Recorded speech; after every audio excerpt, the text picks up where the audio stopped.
Hello everybody and welcome to another Doctor Who review. This time I'm reviewing the second Paul McGann Big Finish audio monthly adventure. It is Sword of Orion.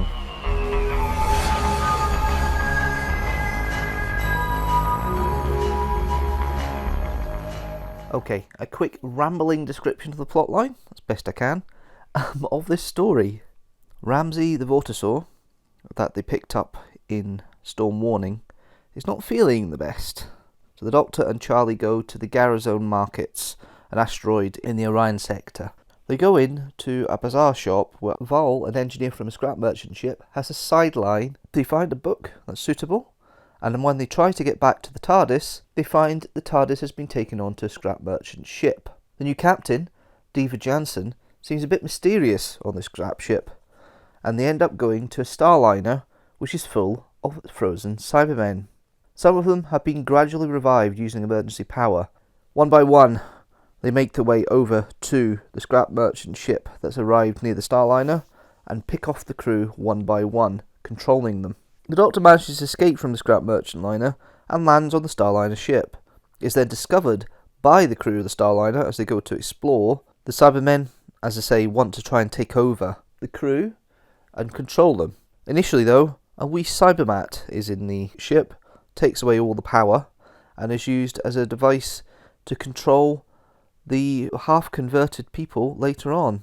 Jansen is seen to be an android posing as a human, as there's a war going on in the Orion sector between humans and androids. Jansen wants to use the Cybermen to help destroy the humans. The Doctor convinces her that the Cybermen won't think like that and will just want to convert. The Cybermen's ship was initially disabled by an ion storm, and the second ion storm destroys it completely. The Doctor and Charley are left roaming through the void between the ships, and Jansen is gone. So yeah, it's a kind of base under siege type story, with the Cybermen going from one ship to the other for most of it, and the plotline I'm giving there is kind of more or less what has happened. It's a lot of back and forth. It's a good back and forth, I'm not saying there's anything wrong with it, and it is quite enjoyable, listen, very atmospheric, and you can tell it's atmospheric. Let's go through the characters, let's have a discussion about some of them. We have the Doctor, played by Paul McGann. A strong performance, showing how avuncular he can be. He's trying to find his feet in the first story. He's really come across with his own character now. There is that kind of slight wry humour that you have with the Dave Doctor here. He is wanting to help. He does realise there's something very wrong with the Cybermen very early on, and tries to be that warding spot. Jansen knows bits about the Doctor because the Doctor's associated with the Cybermen, so she utilises his help, and the Doctor's quite willing to go along until he realises the Cybermen are there. There's a bit of frustration in him trying to convince these other crew members not to carry on with trying to salvage the ship and get the Cybermen out of the way. And it's a kind of frustration of the Fifth Doctor coming through a little bit here, where they kind of slightly fell into the situation, they're trying to get out of it. It's quite fun the way they've done it. I think it's really quite nice. We've then got India Fisher playing Charley Pollard. There seems to be a right sense of humour coming up with Charley, which is coming up now. She trusts the Doctor, but that's that kind of humour where the Doctor says, oh, I can do this, and I can do that, and I can help you here. And Charley's going, yes, he can, I hope. And that kind of dry sense of humour. But she does trust the Doctor, she does throw digs at him every time, and I quite like the way Charley's evolving here. It's a nice little frisson between the two of them, and you can tell there's a good rapport between India Fisher and Paul McGann when they're recording this. It comes across pretty well. You've then got Grash, played by Bruce Montague, a worker, or one of the head workers, head engineer, with a dislike for people not following the rules. He doesn't really like Jansen coming on, replacing their old captain. He's very suspicious of her from the start. He tries to meet Annie halfway through, doesn't quite work, and then he's the first one to get partially converted and controlled by the Cybermen later on. It's interesting how Grash is played without a fear, and I love the fact that all the crewmen have got kind of northern accents to give him a bit more rougher working class shorthand, and I think that's really nice. We've then got Diva Jansen herself, played by Michelle Livingston, a mysterious character, and I got the fact she was an android before the characters. There was lots of lead-in with Jansen, the description of the human-android wars, the whole situation about the special corps and the human military that Jansen's supposed to be part of, and just the whole way she comes across and she plays it, and the fact that Jansen is not the real Jansen, she's a substitute. I think it's very clear that she's an android from that point onwards, and the way it's played by Michelle Livingston gives you that idea before the rest of the characters cotton on, and I think it's really well played there. We've then got some of the Scrap Merchant crew. We've got Helen Goldwyn playing a youngish crew member of Chev. That kind of Cockney accent she has in this one is kind of working class accent. It works quite well. I quite like the way it's played. We've got Ike played by Ian Marr, a very uncertain but competent pilot. Very nice to play. I do like the way the character is played here. I think Ian Marr does a good measured performance of what he gets. Hilton Collins playing Vol, a nervous engineer. Yeah, I do like the way that Vol is played. I think Vol works quite well. I quite like Vol. I think Vol works quite well. And it's a nice little character. We then have the Cybermen. Alistair Locke does some of the voices. Nicholas Briggs does a great job doing the Cybermen here. He tries to evoke David Banks' speech patterns for the leader and does a decent job. It's not quite the new series Cybermen, it's not quite the old series Cybermen, it's kind of like a bit in between. But it's obviously set during the time when the Cybermen are kind of in deep hibernation still.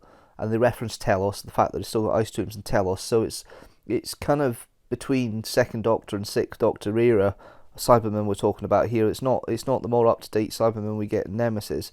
It's certainly a little bit more. It's a nice link, but I think it's played very well. It's written, directed, and the music is done by Nicholas Briggs. He's done almost everything in this. He's acted in it as well. I love the way he tries to the sounds very evoking of the Roger Lim type-esque sounds you get from the early 80s Cybermen stuff. I love the way that's come across, and I think it really works in that respect.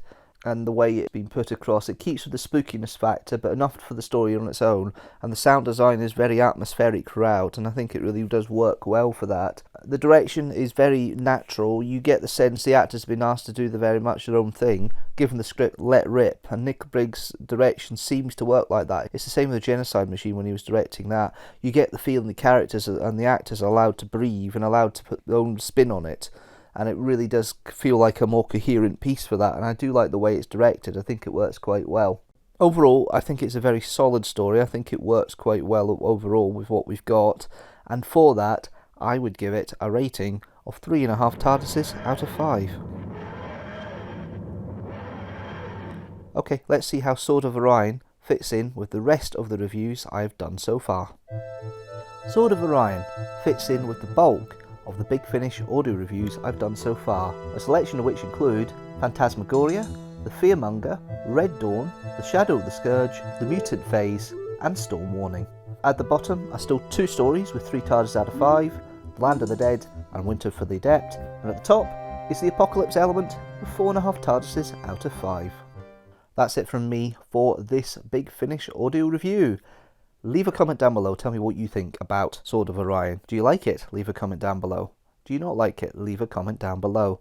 And if you like the video, please like it, share it with the hashtag teamstructor, hit that subscribe button and the notifications bell so you know when a new video comes out. General, new video every Sunday at 4 PM GMT.